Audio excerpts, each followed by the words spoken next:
सत श्री अकाल जी। प्रोग्राम पंजाब नामा तुहाडा स्वागत है। मैं हाँ मदनदीप। किसान अंदोलन जोबन ते हाले भी और केंद्र सरकार लगातार एक प्रचार कर रही है कि शायद इस किसान अंदोलन वो हंबा के थका के ते किसानों नूं वापस भेज देणगे। असीं भी मनदे कि सरकार दा वहम है। वहम किवें है, सरकार की चाहुंदी है, अंदोलन किन्ना लंबा चलू, विच सरकार किस तरह की नीतियां अख्तियार कर रही है, इन्हां सारे मुद्दों ते असीं गल करांगे। और साडे नाल गलबात करन लई साडे स्टूडियो विच हाज़र ने प्रोफैसर मनजीत सिंह जी। तुहाडा स्वागत है सब तो पहला। और मेरा पहला सवाल ही यही है जी, जिवें कि तुसीं लगातार खुद रैलियां दे विच शमूलीयत कर रहे हो, तुसीं संबोधन कर रहे हो किसानां नूं, किसान आगूआं नूं, तुहाडी राय भी लई जा रही है किसान आगूआं वल्लों और तुसीं राय भी बड़े फराक दिली नाल दे रहे हो। और सरकार वालों लगातार जिहड़े हैगे जी इस तरह के हमले किए जा रहे लुकवें, जिहदे विच लोकां दे अंदर एक गलत प्रचार किया जा रहा है कि ये अंदोलन खत्म हो गया या एक हिस्सा मीडिया दे भी नाल उन्हें तोरिया होया है। एक दिन तंबूआं दे विच भी कैमरे मार रहे सी। पर की तुहानूं ये लगदा है कि जिहड़ा सरकार दा ये हुण एक नवां जिहड़ा वतीरा है, नवां माध्यम है, ये कामयाब हो सकता है? देखो मदनदीप जी, ਜਿਹੜਾ 26 जनवरी तक ਸੀਗਾ ਤੇ ਇਹ ਉਦੋਂ ਤੱਕ ਤੇ ਇਹਨਾਂ ਨੂੰ ਥੋੜੀ ਟੈਨਸ਼ਨ ਸੀ ਵੀ ਐਡੇ ਵੱਡੇ ਪੱਧਰ ਤੇ ਇਹਨਾਂ ਦੀਆਂ ਇੰਟੈਲੀਜੈਂਸ ਏਜੰਸੀਆਂ ਸਰਕਾਰ ਦੀਆਂ ਉਹਨਾਂ ਨੂੰ ਵਾਪਸ ਦੱਸਦੀਆਂ ਹੋਣੀਆਂ ਕਿ ਲੱਖਾਂ ਦੀ ਗਿਣਤੀ 'ਚ ਟਰੈਕਟਰ ਦਿੱਲੀ ਵੱਲ ਕੂਚ ਕਰ ਜਾਣਗੇ ਤੇ ਤੁਸੀਂ ਇਸ ਨੂੰ ਪਹਿਲਾਂ ਸੈਟਲ ਕਰ ਲਓ। ਤੇ ਇਸ ਕਰਕੇ 26 ਜਨਵਰੀ ਤੋਂ ਪਹਿਲਾਂ ਇਹਨਾਂ ਤੇ ਕਾਫੀ ਪ੍ਰੈਸ਼ਰ ਸੀਗਾ ਜੀ।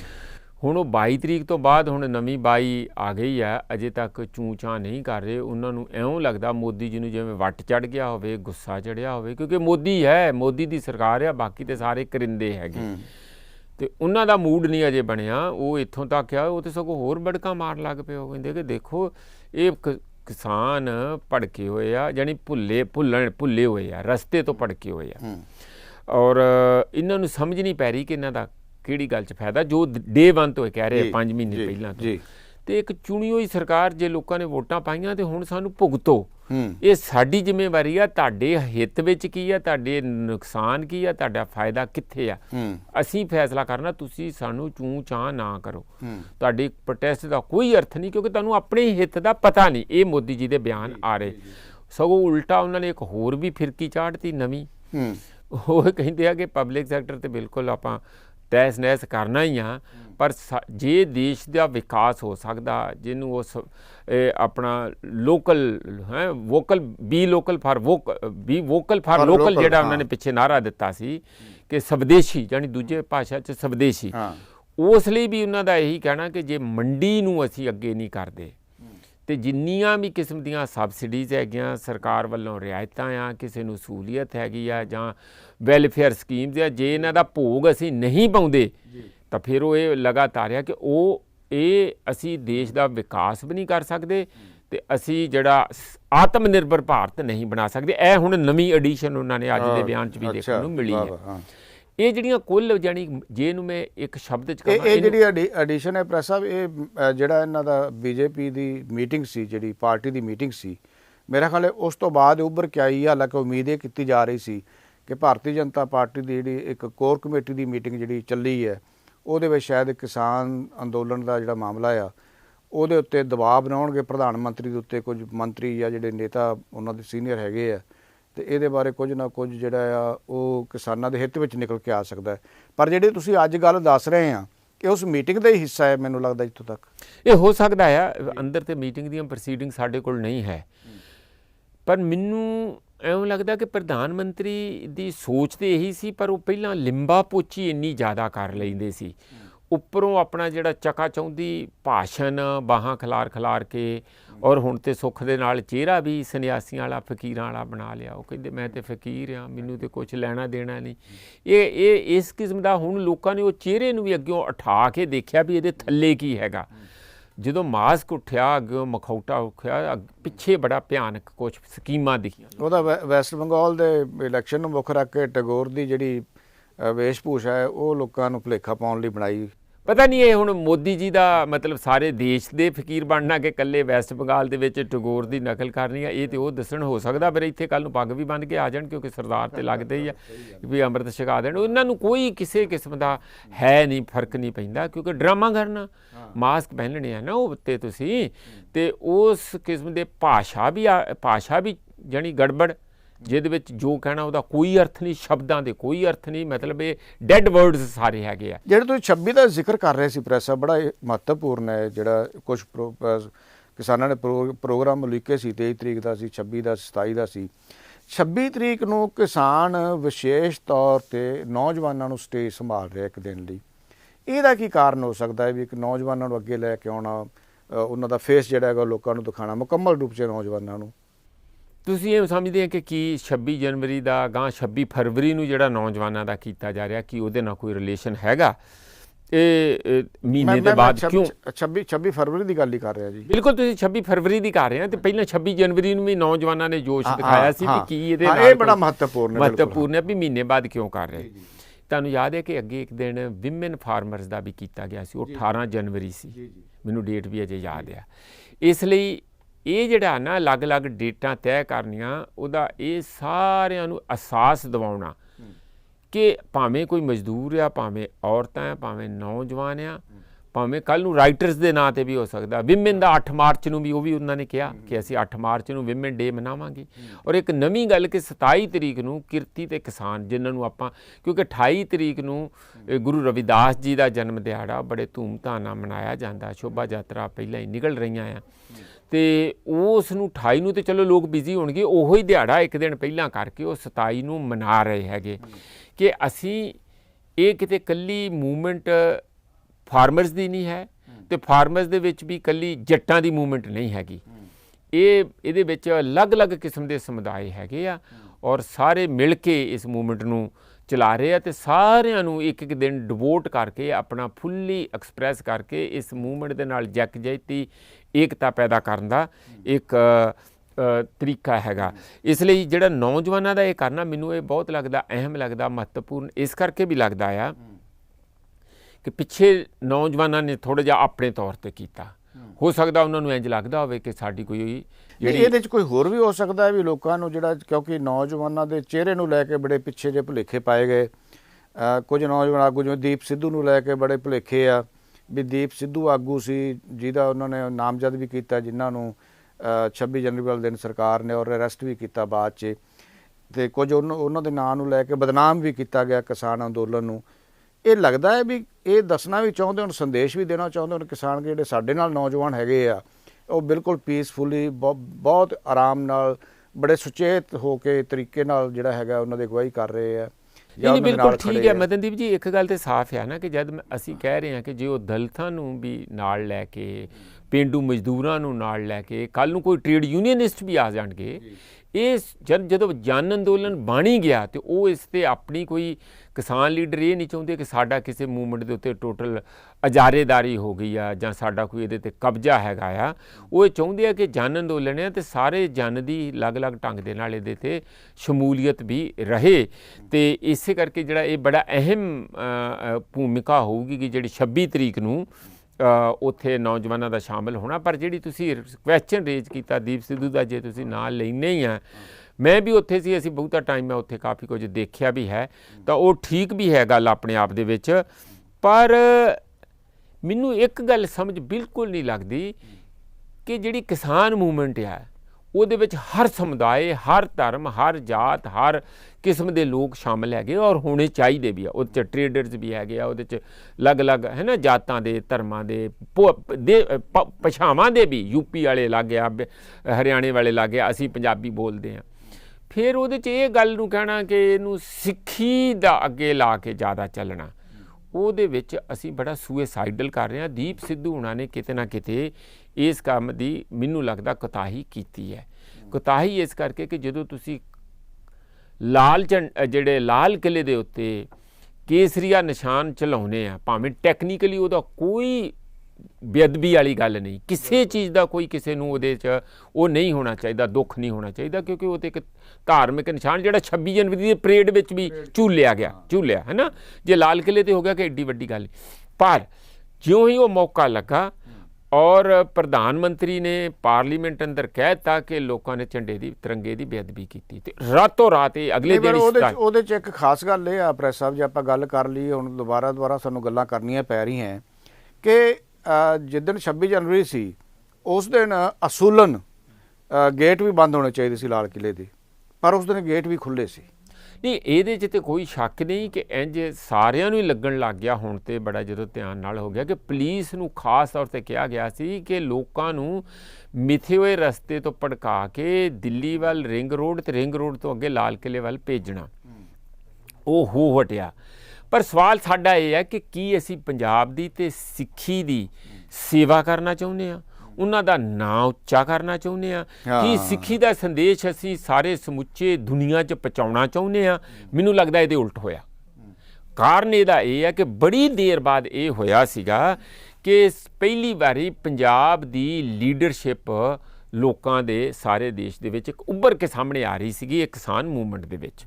ਸਭ ਤੋਂ ਪਹਿਲਾਂ ਪੰਜਾਬੀ ਉੱਥੇ ਗਏ ਤੇ ਕੁਦਰਤੀ ਹੈ, ਫਿਰ ਜਦੋਂ ਲੰਗਰ ਲੱਗੇ ਤੇ ਹੋਰ ਹੋਇਆ, ਤੇ ਸਿੱਖੀ ਦਾ ਇਹਦੋਂ ਵੱਧ ਕੋਈ ਪ੍ਰਚਾਰ ਕਿਵੇਂ ਹੋਰ ਹੋ ਸਕਦਾ ਸੀ? ਲਗਾਤਾਰ ਸਾਰਾ ਮੀਡੀਆ ਕਹਿ ਰਿਹਾ ਸੀ, ਅਸੀਂ ਖੁਦ ਕਹਿ ਰਹੇ ਹਾਂ, ਅੱਜ ਵੀ ਕਹਿ ਰਹੇ ਹਾਂ ਕਿ ਉੱਥੇ ਬੇਗਮਪੁਰਾ ਵਸ ਚੁੱਕਾ। ਇੱਕ ਸਮੇਂ ਦਾ ਜਿਹੜਾ ਸਾਂਝਾ ਕਲਚਰ ਸੀ ਉਹ ਦੁਬਾਰਾ ਇਹਨਾਂ ਨੇ ਮੁੜ ਸੁਰਜੀਤ। ਮੈਂ ਕਿਹਾ 7-8 ਦਿਨਾਂ ਦੇ ਬਾਅਦ ਅਸੀਂ ਜਦੋਂ ਦੁਬਾਰਾ ਉੱਥੇ 2 ਦਿਨ ਪਹਿਲਾਂ ਜਾਣ ਤੋਂ ਬਾਅਦ ਜਦੋਂ ਤੀਜੀ ਵਾਰੀ ਚੱਕਰ ਮਾਰਿਆ 7-8 ਦਿਨਾਂ ਬਾਅਦ, ਟਿੱਕਰੀ ਬਾਰਡਰ ਦੇ ਉੱਤੇ ਇੱਕ ਪਾਸੇ ਜਿਹੜੇ ਬੈਨਰ ਦੇ ਉੱਤੇ ਸਰ ਛੋਟੂ ਰਾਮ ਦਾ ਫੋਟੋ ਸੀ, ਦੂਜੇ ਪਾਸੇ ਭਗਤ ਸਿੰਘ ਦੀ ਸੀ, ਤੇ ਸਾਰੇ ਨੌਜਵਾਨ ਇਹ ਕਹਿ ਰਹੇ ਸੀ, ਡਟ ਕੇ ਕਹਿ ਰਹੇ ਸੀ ਇਸ ਗੱਲ ਨੂੰ ਕਿ ਦੇਖੋ ਇਹ ਪੰਜਾਬ ਹਰਿਆਣਾ ਭਾਈ ਭਾਈ। ਔਰ ਉਹ ਸਟੇਜਾਂ ਤੋਂ ਹਰਿਆਣਵੇਂ ਦੇ ਜਿਹੜੇ ਲੀਡਰ ਆ ਕੇ ਕਹਿੰਦੇ ਸੀ ਤੁਸੀਂ ਸਾਡੇ ਵੱਡੇ ਭਾਈ, ਅਸੀਂ ਤੁਹਾਡੇ ਛੋਟੇ ਭਾਈ। ਔਰ ਸਾਨੂੰ ਸ਼ਰਮ ਆਉਂਦੀ ਸੀ, ਅਸੀਂ ਕਹਿੰਦੇ ਸੀ ਨਹੀਂ, ਅਸੀਂ ਜੁੜਵੇਂ ਹਾਂ, 66 ਵਿੱਚ ਇਕੱਠੇ ਹੀ ਪੈਦਾ ਹੋਏ ਹਾਂ, ਹਰਿਆਣਾ ਪੰਜਾਬ ਇੱਕੋ ਦਿਨ ਹੀ ਪੈਦਾ ਹੋਇਆ, ਇਸ ਲਈ ਅਸੀਂ ਜੁੜਵੇਂ ਭਾਈ ਹਾਂ, ਵੱਡਾ ਛੋਟਾ ਕੋਈ ਨਹੀਂ। ਇਹਦੇ 'ਚ ਇੱਕ ਹੋਰ ਜਿਹੜੀ ਖਾਸ ਗੱਲ ਪ੍ਰੈਸ, ਮੈਂ ਤੁਹਾਨੂੰ ਵਿੱਚੋਂ ਇਸ ਕਰਕੇ ਟੋਕ ਰਿਹਾ, ਥੋੜ੍ਹਾ ਜਿਹਾ ਹੋਰ ਮੈਂ ਜਾਣਕਾਰੀ ਲੈਣੀ ਚਾਹੁੰਦਾ ਹਾਂ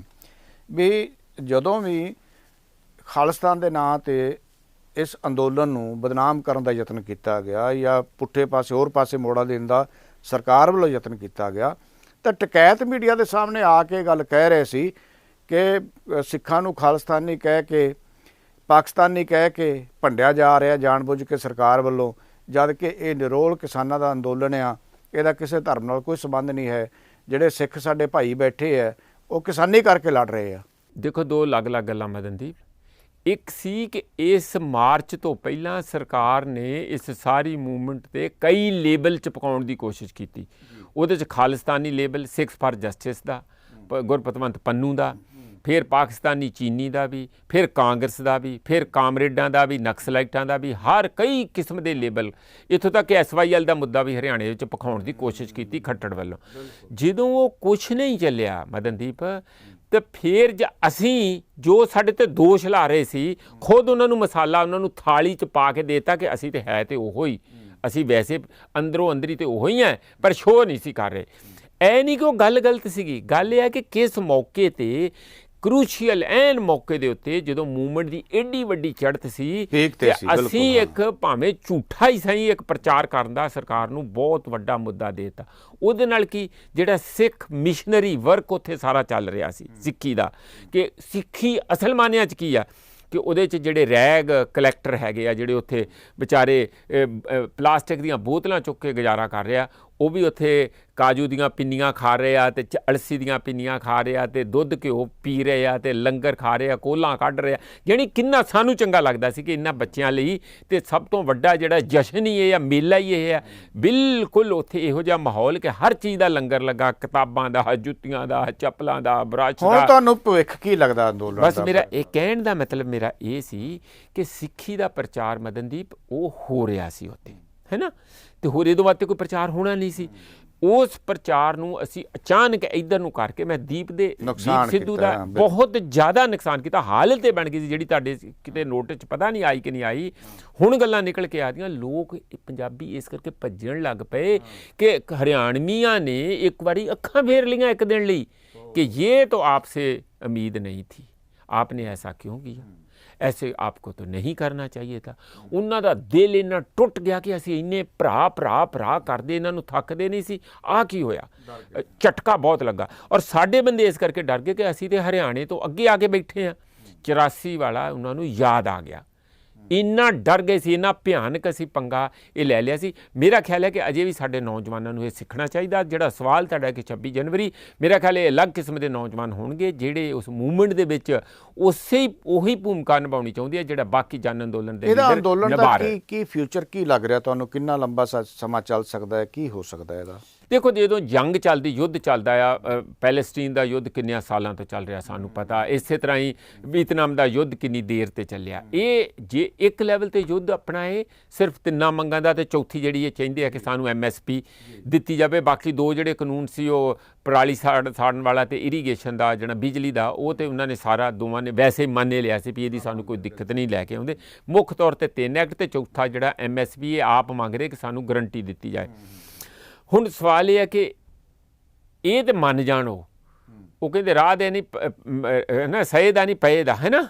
ਉਸ ਗੱਲ ਦੀ ਹੁਣ ਸਰਕਾਰ ਨੂੰ ਇਹ ਹੈ ਕਿ ਜੇ ਅਸੀਂ ਇੱਕ ਵਾਰੀ ਇਹ ਕਾਨੂੰਨ 3 ਵਾਪਸ ਲੈ ਲਏ ਤੇ ਬਾਕੀ ਸਾਰਿਆਂ ਦੀ ਲਾਈਨ ਲੱਗੀ ਆ। ਇਸ ਕਰਕੇ ਅੜਿੱਕਾ ਇਸ ਗੱਲ ਦਾ ਸਾਰਾ ਹੁਣ ਨਹੀਂ, ਲਾਈਨ ਦੇ ਵਿੱਚ ਜਿਹੜਾ ਵੱਡਾ ਕੀ ਖਦਸ਼ਾ ਹੈ? ਕਿੱਧਰ ਵੱਲ ਸਰਕਾਰ ਨੂੰ ਡਰ ਹੈਗਾ ਵੀ ਉਧਰੋਂ ਨਾ ਮੂਵਮੈਂਟ ਖੜੇ? ਬਿਲਕੁਲ ਦੂਜੀ ਗੱਲ ਉਹਨਾਂ ਨੂੰ ਇਹ ਹੈ ਕਿ ਅਸੀਂ ਤੇ ਲਿਬਰਲ ਪਾਲਿਸੀਜ਼ ਲਾਗੂ ਕਰਨੀਆਂ ਹੀ ਕਰਨੀਆਂ, ਕਮ ਵਟ ਮੇ।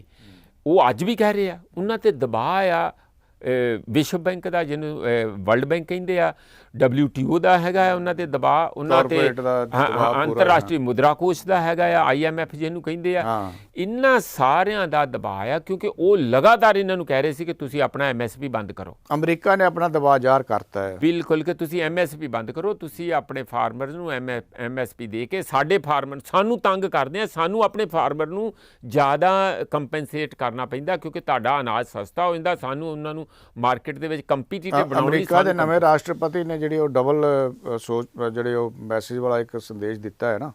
ਪਹਿਲਾਂ ਉਹ ਕਹਿੰਦੇ ਸੀ ਅੰਦੋਲਨ ਕਿਸਾਨਾਂ ਦਾ ਜਿਹੜਾ ਹੈਗਾ ਸੀ ਉਹਨਾਂ ਦੇ ਨਾਲ ਆ, ਤੇ ਫਿਰ ਉਹਨਾਂ ਨੇ ਕਿਹਾ ਸੀ ਕਿ ਸਰਕਾਰ ਜਿਹੜਾ ਨਵਾਂ ਕਾਨੂੰਨ ਲੈ ਕੇ ਆਈ ਹੈ ਭਾਰਤ ਸਰਕਾਰ, ਉਹ ਜ਼ਰੂਰੀ ਸੀ। ਨਾਲ ਇਹ ਵੀ ਕਿਹਾ ਹਾਂ, ਉਹਨਾਂ ਨੇ ਦੋਵੇਂ ਗੱਲਾਂ ਕਹੀਆਂ, ਉਹ ਦੋਵੇਂ ਪਾਸੇ। ਉਹ ਫਿਰ ਇਹਦਾ ਮਤਲਬ ਟੋਟਲੀ ਉਹਦਾ ਕੋਈ ਬਹੁਤਾ ਅਰਥ ਨਹੀਂ। ਉਹ ਆਪਣੇ ਕਾਰਪੋਰੇਟਾਂ ਨੂੰ ਵੀ ਖੁਸ਼ ਰੱਖਣਾ ਚਾਹੁੰਦੇ ਆ ਤੇ ਨਾਲ ਇੱਥੇ ਅੰਦੋਲਨਕਾਰੀਆਂ ਨੂੰ ਵੀ, ਕਿਉਂਕਿ ਟਰੰਪ ਦੇ ਜਾ ਰਿਹਾ ਮੋਦੀ ਜੀ, ਪਤਾ ਨਹੀਂ ਹੁਣ ਜਾਰੀ ਰਹੀ ਕਿ ਨਹੀਂ ਰਹੀ, ਉਦੋਂ ਤੇ ਜ਼ਰੂਰ ਸੀਗੀ।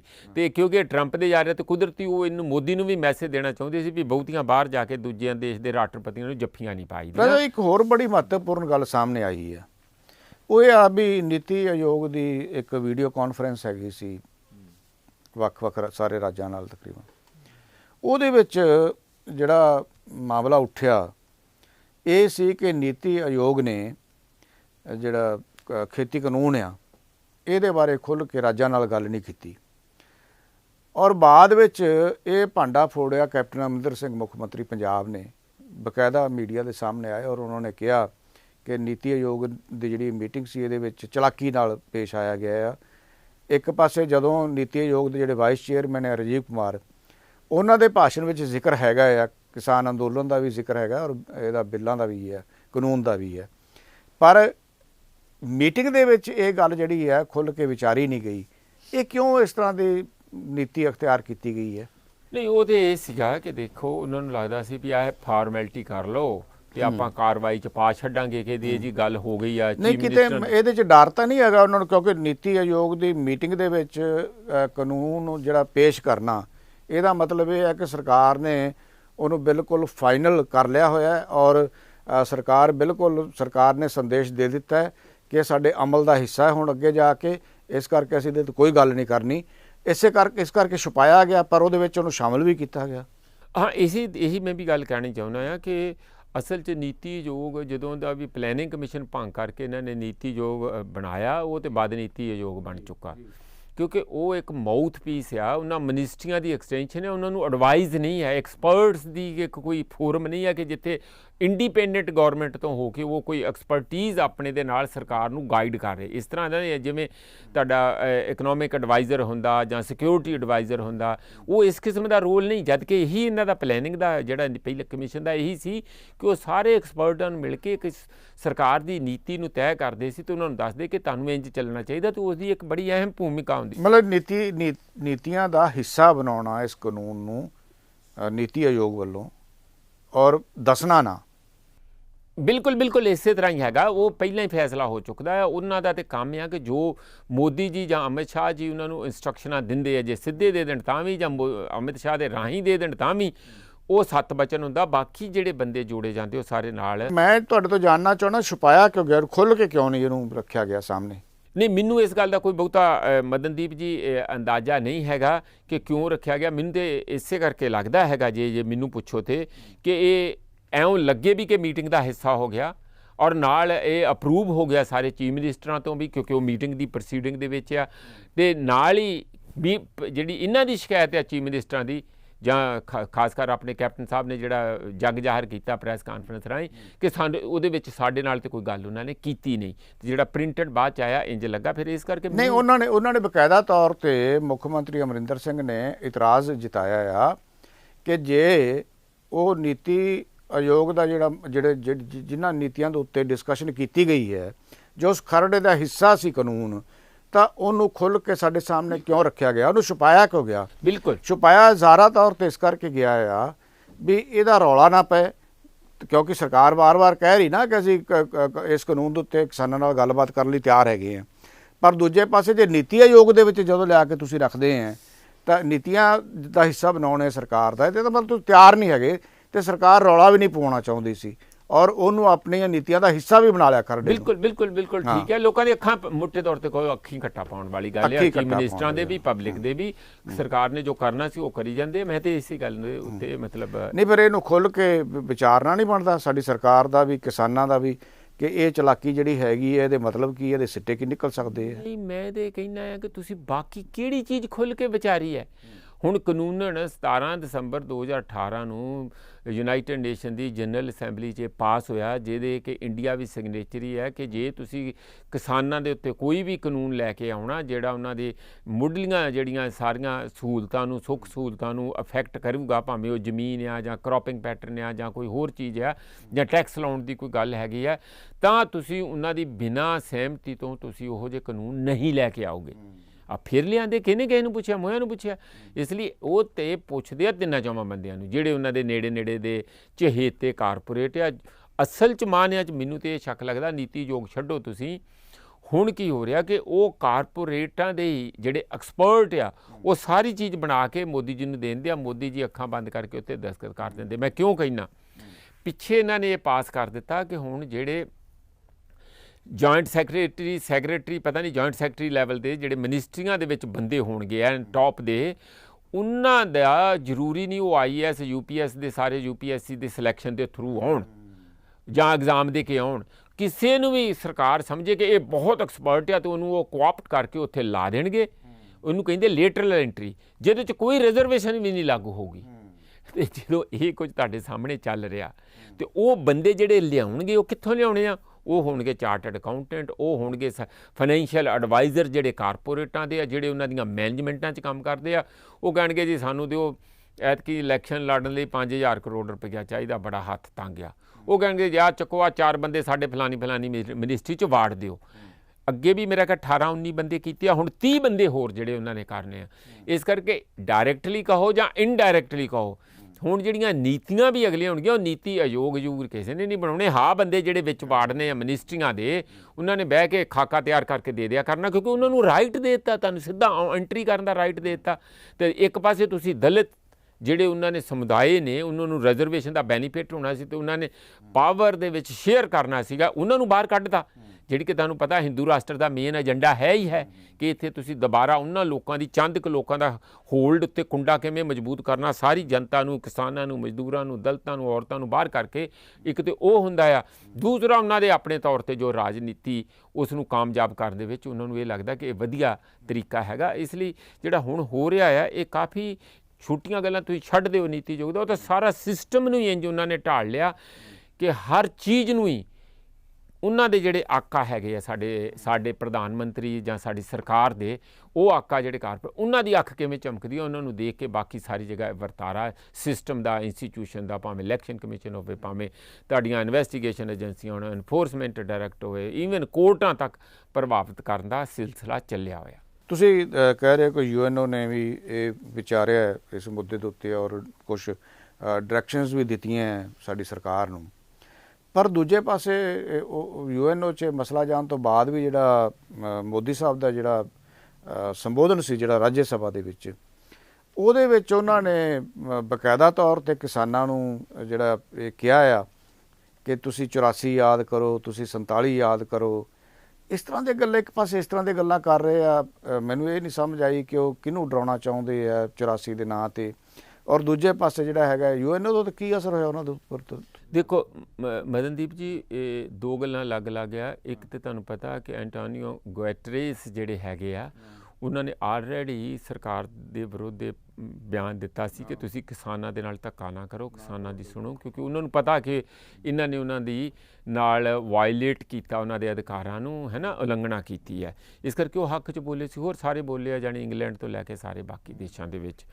ਜਿਹੜੀ ਗੱਲ ਤੁਸੀਂ ਕਹਿੰਦੇ ਕਿ ਉਹਦੇ ਬਾਵਜੂਦ ਵੀ ਪ੍ਰਧਾਨ ਮੰਤਰੀ ਆਪਣਾ ਪੁੱਠੀਆਂ ਦੂਜੇ ਪਾਸਿਓਂ ਸੁਰਾਂ ਕੱਢ ਰਹੇ ਹੈਗੇ, ਔਰ ਉਹਨਾਂ ਨੇ ਜਿਹੜਾ ਬਜਟ ਦੀ ਬਹਿਸ ਦੇ ਉੱਤੇ ਜਵਾਬ ਦਿੰਦਿਆਂ ਰਾਜ ਸਭਾ ਦੇ ਵਿੱਚ ਇਹ ਗੱਲ ਠੀਕ ਹੈ 84 ਤੇ 47 ਦਾ ਨਾਂ ਲਿਆ। ਇਹ ਦੋਹਰੀ ਗੱਲ ਹੈ।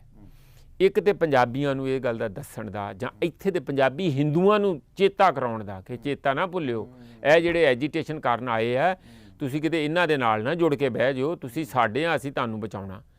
ਉਹ ਯਾਦ ਰੱਖੋ ਉਦੋਂ, ਹੈ ਨਾ, ਇਸ ਕਿਸਮ ਦਾ ਕਿ ਉਹ 47 ਦਾ ਵੀ ਉਹ ਮੁਸਲਮਾਨ, ਉਹ ਐਂਟੀ ਮੁਸਲਮਾਨ, ਇੱਕ ਐਂਟੀ ਸਿੱਖ, ਜਾਣੀ ਦੋਵੇਂ ਐਂਟੀ ਮਾਈਨੋਰਿਟੀ। ਉਸ ਐਪੀਸੋਡ ਨੂੰ ਯਾਦ ਕਰਕੇ ਹਾਂ, ਇੱਕ ਤਾਂ ਇਹ ਦੱਸਣਾ ਚਾਹੁੰਦੇ ਸੀ।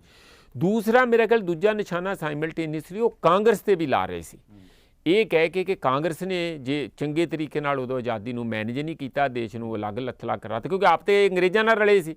ਇਸ ਕਰਕੇ ਆਪ ਜਿਹੜੇ ਇਹਨਾਂ ਦੇ ਆ ਰਹੇ ਸਨ। ਇਹਦੇ ਵਿੱਚ ਜੇ ਆਪਾਂ ਗੱਲ ਕਰੀਏ, ਜੇ 84 ਦੀ ਗੱਲ ਕਰੀਏ ਅਸੀਂ, ਹੈ ਤਾਂ ਉਹ ਕੇਂਦਰ ਸਰਕਾਰ ਦੇ ਉੱਪਰ ਐਲੀਗੇਸ਼ਨ ਹੈ ਨਾ, ਭਾਵੇਂ ਉਹ ਕਾਂਗਰਸ ਦੇ ਹੋਵੇ, ਭਾਵੇਂ BJP ਦੀ ਹੁੰਦੀ। ਨਹੀਂ, ਪੰਜਾਬੀ ਤੇ ਇੰਝ ਹੀ ਸਮਝਦੇ ਆ। ਪੰਜਾਬੀ ਕੇਂਦਰ ਦੀ ਸਰਕਾਰ ਨਾਲ ਕਦੀ ਵੀ ਕੋਈ ਉਹਦੇ ਤੇ ਭਰੋਸਾ ਕਰਕੇ ਨਹੀਂ ਚੱਲਦੇ, ਅੱਜ ਵੀ ਨਹੀਂ ਚੱਲਦੇ, ਹੈ ਨਾ। ਟਕਰਾਅ ਦਾ ਕੇਂਦਰ ਨਾਲ ਬਿਲਕੁਲ। ਪਰ ਉਹ ਤੁਹਾਨੂੰ ਦੇ ਨਾਂ 'ਤੇ ਕभी ਕਿਸੇ ਪੋਲੀਟਿਕਸ ਦੇ ਨਾਂ ਦੇ ਉੱਤੇ ਲੱਗ ਥਲੱਗ ਕਰਕੇ ਰੱਖਣਾ ਚਾਹੁੰਦੇ ਆ। ਪ੍ਰਧਾਨ ਮੰਤਰੀ ਦੇ ਭਾਸ਼ਣ ਨੂੰ ਮਤਲਬ ਇੱਕ ਸ਼ਬਦ ਜਿਹੜਾ ਉਹ ਬੜੇ ਤੋਲ ਕੇ, ਬੜੇ ਚਲਾਕੀ ਦੇ ਨਾਲ ਤੁਹਾਨੂੰ ਉਹ ਇਹੀ ਤੇ ਉਹਨਾਂ ਦੀ ਕਾਰੀਗਰੀ ਹੈਗੀ ਕਿ ਉਹ ਜਿਹੜੇ ਪ੍ਰਧਾਨ ਮੰਤਰੀ ਸਾਡੇ ਹੈਗੇ ਆ, ਨਹੀਂ ਤੇ ਹੋਰ ਨਾ ਕੋਈ ਹੁੰਦਾ, ਨਹੀਂ ਤੇ ਗਡਕਰੀ ਜਾਂ ਰਾਜਨਾਥ ਜਾਂ ਕੋਈ ਅਡਾਨੀ ਨਹੀਂ ਹੁੰਦਾ। ਮਤਲਬ ਇਹ ਉਹਨਾਂ ਦੀ ਕਾਰੀਗਰੀ ਇਹ ਹੈ ਕਿ ਉਹ ਇਸ ਕਿਸਮ ਨਾਲ ਗੱਲ ਨੂੰ ਘੁਮਾਉਂਦੇ ਆ ਕਿ ਕੋਈ ਨਿਸ਼ਾਨ, ਤੀਰ ਦੇ ਨਾਲ ਕਈ ਨਿਸ਼ਾਨੇ ਕਰਦੇ। ਤੇ ਇਹਦੇ 'ਚ ਉਹ ਕਾਂਗਰਸ ਨੂੰ ਕਾਰਨਰ ਕਰਨ ਦਾ ਵੀ ਸੀ ਵੀ ਲੋਕ ਜਿਹੜੇ ਕਾਂਗਰਸ ਉੱਠੇ ਨਾ ਸਾਡੇ ਮੁਕਾਬਲੇ ਤੇ। ਇੱਕ ਪਾਸੇ ਹਿੰਦੂ, ਸਿੱਖ, ਮੁਸਲਮਾਨ ਦਾ ਆਪਸ ਵਿੱਚ ਸਿੱਖਾਂ ਨੂੰ ਵੀ ਡਰਾਇਆ, ਹਿੰਦੂਆਂ ਨੂੰ ਵੀ ਡਰਾਇਆ, ਤੇ ਕਾਂਗਰਸ ਨੂੰ ਜਿਹੜਾ ਹੈਗਾ ਮੁਜਰਮ ਕਾਰਨਰ ਵੀ ਕੀਤਾ।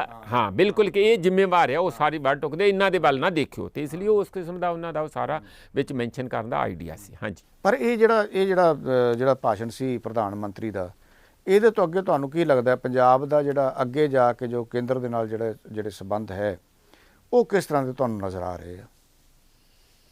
ਇਹ ਸਾਰੇ ਮਾਮਲਿਆਂ ਨੂੰ ਲੈ ਕੇ, ਅੰਦੋਲਨ ਨੂੰ ਮੱਦੇਨਜ਼ਰ ਰੱਖ ਕੇ, ਪ੍ਰਧਾਨ ਮੰਤਰੀ ਦਾ ਜਿਹੜਾ ਰਵੱਈਆ ਹੈ ਉਹਨੂੰ ਮੱਦੇਨਜ਼ਰ ਰੱਖ ਕੇ, ਕੀ ਲੱਗਦਾ ਕੀ ਹੈ, ਕੀ ਬਣੂਗਾ ਪੰਜਾਬ ਦਾ? ਕੀ ਵਾਕਈ ਅੱਗੇ ਜਾ ਕੇ ਕੋਈ ਗਹਿਰਾ ਸੰਕਟ ਜਿਹੜਾ ਪੰਜਾਬ ਦੇ ਸਾਹਮਣੇ ਕੇਂਦਰ ਲਿਆ ਸਕਦਾ ਹੈ? ਦੇਖੋ, ਸਾਡੇ ਸਾਹਮਣੇ ਦੋ ਮਾਮਲੇ ਹੈਗੇ। ਇੱਕ ਹੈਗਾ ਕਿਸਾਨੀ ਦੇ ਤਿੰਨਾਂ ਜਿਹੜੇ ਕਾਨੂੰਨਾਂ ਦਾ ਸਵਾਲ। ਚੰਗੀ ਗੱਲ ਇਹ ਹੈ ਕਿ ਪ੍ਰਧਾਨ ਮੰਤਰੀ ਜਾਂ ਮੌਜੂਦਾ ਸਰਕਾਰ ਵੱਲੋਂ ਹਰ ਕਿਸਮ ਦੇ ਹਰਬੇ ਵਰਤਣ ਦੇ ਬਾਅਦ ਵੀ ਸਾਰੇ ਲੋਕ ਇਕਜੁੱਟ ਆ, ਆਪਸੀ ਪਿਆਰ ਆ, ਭਰੋਸਾ ਆ, ਔਰ ਸਰਵ ਧਰਮ, ਸਰਵ ਜਾਤ, ਸਰਵ ਬਰਾਦਰੀ ਜਿਹੜੀ ਹੈ ਉੱਥੇ ਇੱਕਮਿਕ ਇਕੱਠੇ ਹੋ ਕੇ ਇਸ ਮੂਵਮੈਂਟ ਨੂੰ ਲੜ ਰਿਹਾ, ਔਰ ਉਹ ਫਿਲਹਾਲ ਲਗਾਤਾਰ ਵੱਧ ਰਿਹਾ। ਦੂਸਰੀ ਗੱਲ ਹੈ ਸਿੱਖੀ ਮਾਮਲੇ ਜਿਹੜੇ ਬਾਰ-ਬਾਰ ਵਿੱਚੋਂ ਅਮਰਜ ਹੋ ਕੇ ਆਉਂਦੇ ਆ, ਜਿਹੜੇ ਘੱਟ ਗਿਣਤੀ ਤੇ ਬਹੁ ਗਿਣਤੀ ਦੇ ਮਾਮਲੇ ਹੈਗੇ, ਤੇ ਕੀ ਉਹ ਸਿੱਖ ਜਾਂ Punjabi as a whole Delhi ਤੇ ਗਾਂਹ ਤੋਂ ਭਰੋਸਾ ਕਰ ਪਾਉਣਗੇ, ਜਾਂ ਇਹ ਥੋੜ੍ਹਾ ਜਿਹਾ ਜਿਹੜਾ ਪਹਿਲਾਂ ਹੀ ਸਾਡੇ ਤਰੇੜੇ ਹੋਏ ਰਿਲੇਸ਼ਨ ਰਹਿੰਦੇ ਉਹ ਤਰੇੜ ਦੇ ਵਿੱਚ ਪਾੜਾ ਵਧੂਗਾ। ਮੈਨੂੰ ਪੰਜਾਬੀ ਨੂੰ, ਜੇ ਪੰਜਾਬੀਅਤ ਨੂੰ ਇੱਕ ਪਾਸੇ ਵੀ ਰੱਖ ਲਓ, ਜਿਹੜਾ ਖਾਸ ਕਰਕੇ ਹੌਟ ਸਪੌਟ ਬਣ ਜਾਂਦਾ, ਉਹ ਬਣ ਜਾਂਦਾ ਸਿੱਖ ਦਾ ਮਾਮਲਾ, ਜਿਹਦੇ 'ਚੋਂ ਅਮਰਜ ਛਾਲ ਮਾਰ ਕੇ ਨਿਕਲ ਆਉਂਦਾ ਖਾਲਿਸਤਾਨ ਦਾ ਮਾਮਲਾ। ਮੇਰਾ ਖਿਆਲ ਹੈ ਕਿ ਜਿਹੜਾ ਸਾਡੇ ਲਈ ਇੰਪੋਰਟੈਂਟ ਖਾਲਿਸਤਾਨ ਜਾਂ ਕੋਈ ਸਟੇਟ ਜਾਂ ਉਹਦੇ ਨਾਲੋਂ ਜ਼ਿਆਦਾ ਇਸ ਦੇਸ਼ 'ਚ ਰਹਿੰਦਿਆਂ ਹੋਇਆਂ ਘੱਟ ਗਿਣਤੀਆਂ ਲਈ ਵੱਧ ਅਧਿਕਾਰ ਤੇ ਸੂਬਿਆਂ ਦੀ ਵੱਧ ਅਧਿਕਾਰ ਦੀ ਮੂਵਮੈਂਟ ਜਿਹੜੀ ਉਹ ਬਹੁਤ ਹੀ ਅਹਿਮੀਅਤ ਇਸ ਵੇਲੇ ਗੇਨ ਕਰ ਚੁੱਕੀ ਆ। ਵਿੱਚ ਸੁਖਬੀਰ ਬਾਦਲ ਦਾ ਇੱਕ ਦਿਨ ਬਿਆਨ ਜਿਹਾ ਤੇ ਮੈਂ ਪੜ੍ਹਿਆ ਸੀ ਮਹੀਨਾ ਕੁ ਪਹਿਲਾਂ। ਥੋੜ੍ਹਾ ਜਿਹਾ ਮੈਂ ਚਾਹਣਾ ਸਾਡੇ ਕੋਲ 1-1.5 ਮਿੰਟ ਹੈਗਾ, ਤੁਸੀਂ ਖੁੱਲ੍ਹ ਕੇ ਦੱਸੋ ਵੀ ਇਸ ਵੇਲੇ ਲੜਾਈ ਜਿਹੜੀ ਪੰਜਾਬ ਦੀ ਬਣਦੀ ਕੀ ਹੈ, ਇਹਦੇ ਨਾਲ ਜਿਹੜਾ ਚੱਲ ਰਹੀ ਲੜਾਈ ਦੇ ਨਾਲ। ਹਾਂ ਬਿਲਕੁਲ, ਤੇ ਬਿਲਕੁਲ ਇਹਦੇ ਵਿੱਚ ਮੈਨੂੰ ਐਂ ਲੱਗਦਾ ਕਿ ਦੇਖੋ, ਕਿਉਂਕਿ ਪੰਜਾਬੀ ਯੂਪੀ 'ਚ, ਮੱਧ ਪ੍ਰਦੇਸ਼ 'ਚ, ਗੁਜਰਾਤ 'ਚ, ਰਾਜਸਥਾਨ 'ਚ, ਮੱਧ ਪ੍ਰਦੇਸ਼ 'ਚ ਸਾਰੇ ਉੱਥੇ ਆਏ ਵੀ ਹੈਗੇ। ਇਹ ਫੈਲੇ ਹੋਏ ਆ ਔਰ ਸਾਰੇ ਦੇਸ਼ ਦੇ ਅੰਦਰ ਹੈ, ਵਿਦੇਸ਼ਾਂ 'ਚ ਹੈ ਸਿੱਖ ਸਮੁਦਾਇ ਜਿਹੜਾ ਔਰ ਖੇਤੀ 'ਚ ਕੰਮ ਕਰ ਰਹੇ। ਇਸ ਲਈ ਇੱਕ ਤਾਂ ਸਾਨੂੰ ਖਿਆਲ ਰੱਖਣਾ ਚਾਹੀਦਾ ਕਿ ਜੇ ਸਿੱਖੀ ਨੂੰ ਅਸੀਂ ਫੈਲਾਉਣਾ, ਜੇ ਸਿੱਖੀ ਦੇ ਹੇਤੂ ਆ, ਤੇ ਸਾਨੂੰ ਇਹੋ ਜਿਹਾ ਕੋਈ ਬਹਾਨਾ ਕਿਸੇ ਨੂੰ ਨਹੀਂ ਦੇਣਾ ਚਾਹੀਦਾ ਜਿਹਦੇ ਵਿੱਚ ਅਸੀਂ ਆਪਣੇ ਹੀ ਜਿਹੜੇ ਸਾਡੇ ਫੈਲਾਅ ਨੂੰ ਰੋਕ ਲਈਏ। ਜਿਵੇਂ ਕਿ ਹੁਣ ਅਸੀਂ ਝਟਕਾ 26 ਜਨਵਰੀ ਨੂੰ ਮਰਵਾ ਲਿਆ ਇੱਕ, ਜਿਹਦੇ ਨਾਲ ਅਸੀਂ ਸੁਕੜੇ ਔਰ ਬਾਕੀ ਦਿਆਂ ਨੂੰ ਅਸੀਂ ਆਪਣੇ ਭਰਾਵਾਂ ਨੂੰ ਸੂਬਿਆਂ 'ਚ ਰਿਸਕ 'ਤੇ ਪਾਇਆ। ਨੰਬਰ 2 ਜਿਹੜਾ ਤੁਹਾਡਾ ਲਗਾਤਾਰ ਇਹ ਸਵਾਲ ਹੈਗਾ ਕਿ ਹੁਣ ਇਹਦਾ ਬਣੂਗਾ ਕੀ, ਇਹ ਕਿੱਥੇ ਹੋਊਗਾ, ਪੰਜਾਬ ਦਾ ਕੀ ਬਣੂਗਾ। ਮੈਨੂੰ ਇਹ ਲੱਗਦਾ ਜਿਸ ਤਰੀਕੇ ਨਾਲ ਅਜੇ ਯੁੱਧ ਦਾ ਇਸ ਦਾ ਫੈਲਾਅ ਹੋ ਰਿਹਾ, ਸਾਰੀਆਂ ਕਿੰਤੂ ਪਰੰਤੂ ਦੇ ਬਾਵਜੂਦ ਵੀ ਇਸ ਵੇਲੇ ਜੋ ਹਾਲਤ ਲੋਕਲ ਬਾਡੀਜ਼ ਦੇ ਵਿੱਚ ਬੀਜੇਪੀ ਦੀ ਪੰਜਾਬ 'ਚ ਹੋਈ ਹੈ ਔਰ ਜੋ ਹੁਣ ਯੂਪੀ ਪੱਛਮੀ ਦੇ ਵਿੱਚ 18 ਜ਼ਿਲ੍ਹਿਆਂ 'ਚ ਜਿੱਥੇ ਜ਼ਿਲ੍ਹਾ ਪ੍ਰੀਸ਼ਦ ਦੀਆਂ ਚੋਣਾਂ ਹੋਣੀਆਂ, ਜੋ ਹੋਣ ਵਾਲੀ ਆ, ਉਹ ਦਿਖ ਪਈ ਉਹਨਾਂ ਨੂੰ, ਉਹ ਤਰਲੋ ਮੱਛੀ ਹੋਏ ਆ, ਨੱਕ 'ਚ ਦਾਮਿਆਂ, ਵਾਣੋ ਵਾਣੀ ਭੱਜ ਰਹੇ ਆ ਮੋਦੀ ਜੀ ਅੱਗੇ ਅੱਗੇ, ਪਿੱਛੇ ਅਮਿਤ ਸ਼ਾਹ ਦਾ ਜਾਣੀ ਤੁਹਾਨੂੰ ਪਤਾ ਸਰੀਰ ਭਾਰਾ, ਭੱਜਿਆ ਨਹੀਂ ਜਾ ਰਿਹਾ, ਮੋਦੀ ਜੀ ਜ਼ਰਾ ਤੇਜ਼ ਭੱਜ ਰਹੇ। ਮੈਨੂੰ ਇਹੋ ਜਿਹੀ ਪਿਕਚਰ ਨਜ਼ਰ ਆ ਰਹੀ ਹੈ। ਤੇ ਉਹਦੇ ਪਿੱਛੇ ਪਿੱਛੇ ਜਿਹੜੇ ਆ ਬਾਕੀ ਭਖਵੇਂ ਝੰਡੇ ਲੈ ਕੇ ਕਿ ਲਾ ਲਾ ਲਾ ਲਾ ਉਹ ਭੱਜ ਲਓ ਵੇ ਭੱਜ ਲਓ, ਕਹਿਣ ਦਾ ਮਤਲਬ ਪ੍ਰੈਸ ਸਾਹਿਬ ਦੇ ਕਹਿਣ ਦਾ ਮਤਲਬ ਇਹ ਹੈ ਵੀ ਸਰਕਾਰ ਭੱਜੂਗੀ, ਕਿਸਾਨ ਨਹੀਂ ਕਿਤੇ ਵੀ ਭੱਜਣਗੇ, ਕਿਸਾਨ ਆਪਣੀਆਂ ਮੰਨਾਂ ਮੰਗਵਾ ਕੇ ਵਾਪਸ ਆਉਣਗੇ। ਅੰਦੋਲਨ ਜਿਹੜੇ ਹੈਗੇ ਆ ਵੀ ਉਹ ਬਹੁਤ ਲੰਬੇ ਵੀ ਚੱਲਦੇ ਹੁੰਦੇ ਆ ਤੇ ਇਹ ਵੀ ਲੰਬਾ ਅੰਦੋਲਨ ਚੱਲ ਸਕਦਾ ਹੈ, ਲੇਕਿਨ ਜਿੱਤ ਕੇ ਵਾਪਸ ਆਏਗਾ। ਜੇ ਅਸੀਂ 1938 ਦੇ ਅੰਦੋਲਨ ਦੀ ਗੱਲ ਕਰੀਏ, ਉਹ ਵੀ 2 ਸਾਲ ਚੱਲਿਆ ਸੀ। ਜੇ ਅਸੀਂ ਆਜ਼ਾਦੀ ਲਹਿਰ ਦੀ ਗੱਲ ਕਰੀਏ ਹਿੰਦੁਸਤਾਨ ਦੀ, ਤੇ ਤੁਹਾਨੂੰ ਪਤਾ ਹੀ ਹੈ ਵੀ ਕਿੰਨੀ ਲੰਬੀ ਲੜਨੀ ਪਈ ਸੀ। ਜੇ 200 ਸਾਲ ਵੀ ਅਸੀਂ ਕਹਿ ਲਈਏ ਤਾਂ 200 ਸਾਲ ਸਾਡੇ ਲੋਕ ਆਜ਼ਾਦੀ ਲਈ ਲੜਦੇ ਰਹੇ ਆ। ਸੋ ਆਜ਼ਾਦੀ ਦੀਆਂ ਲੜਾਈਆਂ, ਇਹ ਆਜ਼ਾਦੀ ਦੀ ਲੜਾਈ, ਇਹ ਵੀ ਆਜ਼ਾਦੀ ਦੀ ਲੜਾਈ ਹੈ, ਇਹ ਕੋਈ ਛੋਟੀ ਲੜਾਈ ਨਹੀਂ ਹੈ ਔਰ ਲੰਬੀ ਚੱਲ ਸਕਦੀ ਹੈ। ਇਹ ਪ੍ਰੋਗਰਾਮ ਤੁਹਾਨੂੰ ਕਿਵੇਂ ਲੱਗਿਆ? ਅਸੀਂ ਇਸ ਪ੍ਰੋਗਰਾਮ ਨੂੰ ਦੁਬਾਰਾ ਵੀ ਅਸੀਂ ਕਰਾਂਗੇ, ਕੁਝ ਹੋਰ ਮੁੱਦੇ ਹੈਗੇ ਆ ਅੱਗੇ ਜਾ ਕੇ ਅਸੀਂ ਉਹ ਵੀ ਡਿਸਕਸ ਕਰਾਂਗੇ ਪ੍ਰੋਫੈਸਰ ਨੂੰ ਬੁਲਾ ਕੇ। ਤੁਹਾਡਾ ਬਹੁਤ ਬਹੁਤ ਸ਼ੁਕਰੀਆ ਸਾਡੇ ਨਾਲ ਬਣੇ ਰਹਿਣ ਲਈ। ਆਪਣੇ ਵਿਚਾਰ ਜ਼ਰੂਰ ਦੇਣਾ। ਮੈਨੂੰ ਤੇ ਪ੍ਰੋਫੈਸਰ ਮਨਜੀਤ ਸਿੰਘ ਉਹਨਾਂ ਨੂੰ ਇਜਾਜ਼ਤ ਦਿਓ। ਬਹੁਤ ਬਹੁਤ ਧੰਨਵਾਦ।